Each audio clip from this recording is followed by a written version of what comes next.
In the vast tapestry of life, there exists a fundamental force that connects all living beings. This force, often unseen but always present, is what the German philosopher Arthur Schopenhauer called the will. The will is a blind, striving force that drives all living things to survive and fulfill their biological imperatives. It propels the salmon upstream, the spider to spin its web, and the human infant to seek its mother's milk. Schopenhauer believed our sensory world is a mere representation.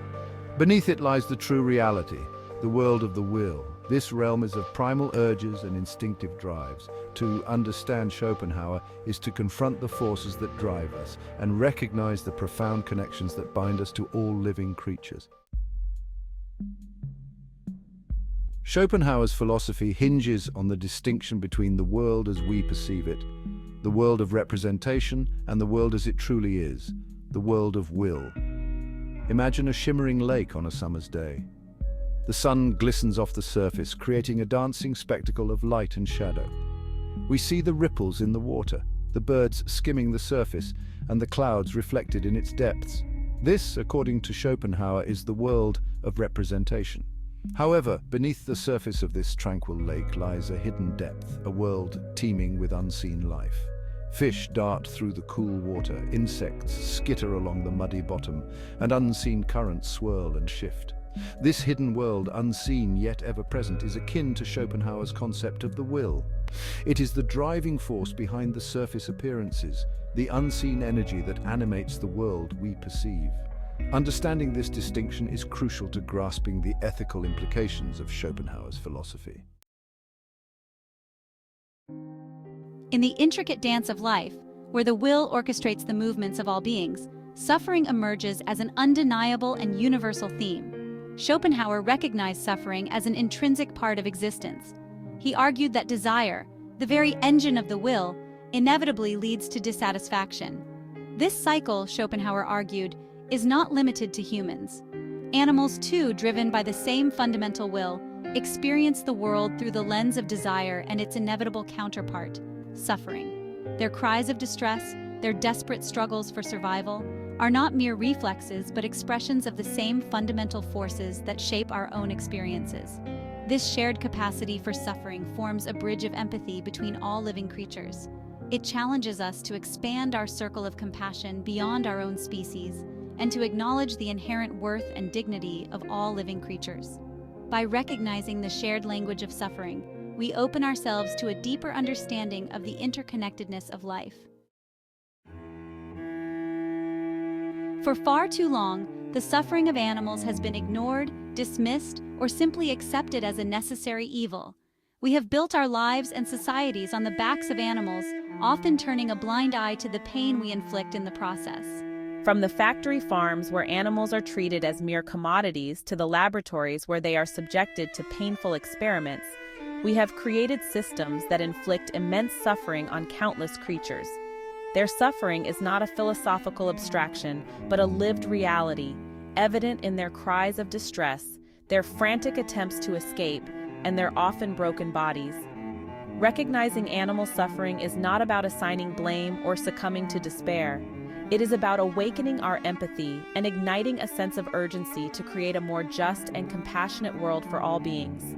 It is about recognizing that our actions have consequences and that we have a moral obligation to align those actions with our values. Section 5. The ethical imperative, our duty to other beings. Schopenhauer's philosophy, with its emphasis on the shared reality of the will and the universality of suffering, lays bare the ethical imperative that lies at the heart of our relationship with animals. The traditional view of animals as mere resources, as objects devoid of intrinsic worth or moral consideration, crumbles in the face of this deeper understanding. Their capacity for suffering, their desire to live, and their intrinsic value as living beings demand our respect and compassion. It is a call to recognize the interconnectedness of life, to acknowledge the moral weight of our actions, and to live in a way that reflects our deepest values. It is about understanding that our ethical responsibilities extend beyond our own species, and that we have a moral obligation to create a world where all creatures can thrive. Section 6. Breaking the Chains: Practical Steps for Animal Welfare. Recognizing the ethical imperative to protect animals is only the first step. It is equally important to translate this understanding into concrete actions that alleviate suffering and promote animal welfare. One of the most impactful ways to reduce animal suffering is to adopt a plant-based diet or to significantly reduce our consumption of animal products. By choosing plant-based alternatives, we can directly impact the demand for animal products and help create a more compassionate and sustainable food system. Supporting organizations that are working to protect animals is another crucial step. From rescuing animals from abusive situations to advocating for stronger animal protection laws, these organizations rely on our support to continue their vital work. Educating ourselves and others about the plight of animals is also essential. Section 7: Everyday Heroes: Stories of Compassion and Change. Across the globe, countless individuals are making a difference in the lives of animals, demonstrating the transformative power of compassion and action. Amala Akineni, an Indian animal welfare activist, dedicated her life to rescuing and caring for abandoned animals in Hyderabad. She founded the Blue Cross of Hyderabad, providing shelter and medical care to countless animals. Her dedication inspired many, showing the ripple effect of one person's compassion. Dr. Jane Goodall's research on chimpanzees revolutionized our understanding and ignited a global conservation movement. These stories remind us that we all have the power to make a difference. Section 8. A Future of Shared Existence: Reimagining Our Relationship with Animals. As we grapple with the ethical implications of our relationship with animals, it becomes increasingly clear that we need to move beyond the paradigm of exploitation and dominance that has characterized our interactions for far too long. This future requires a fundamental shift in our thinking, a move away from anthropocentrism and towards a more ecocentric worldview. This shift in perspective will require us to rethink our relationship with the natural world, to move away from the idea of nature as a resource to be exploited, and towards a vision of nature as a sacred web of life to be protected and cherished. It will require us to embrace sustainable practices, to reduce our ecological footprint, and to live in a way that honors the interconnectedness of all living things. Building this future will require collective action, a shared commitment to creating a world where both humans and animals can thrive. Section 9. The Power of One: Your Role in Creating a Kinder World. In the face of such a daunting task, it is easy to feel overwhelmed or powerless. Choosing compassion for animals can be as simple as making conscious choices about the food we eat, the products we buy, and the way we treat animals in our daily lives. Even small acts of kindness can have a profound impact. The fight for animal welfare is not about achieving some distant utopia. It is about making the world a little kinder, a little more just, one step at a time. It is about recognizing that our choices have consequences and that we have the power to choose compassion over indifference, empathy over apathy. Section 10. A Legacy of Compassion: Inspiring Future Generations. As we work to create a more just and compassionate world for animals, it is essential to remember that our actions today will have a lasting impact on future generations. Teaching children to respect and care for animals is not simply about instilling good values.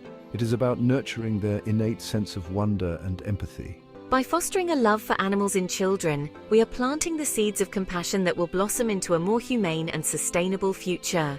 We are empowering them to become the next generation of animal advocates, conservationists, and changemakers. Our legacy as a species will be judged not only by our achievements, but also by our compassion, our willingness to extend our circle of concern beyond our own species, and to recognize the inherent worth and dignity of all living creatures.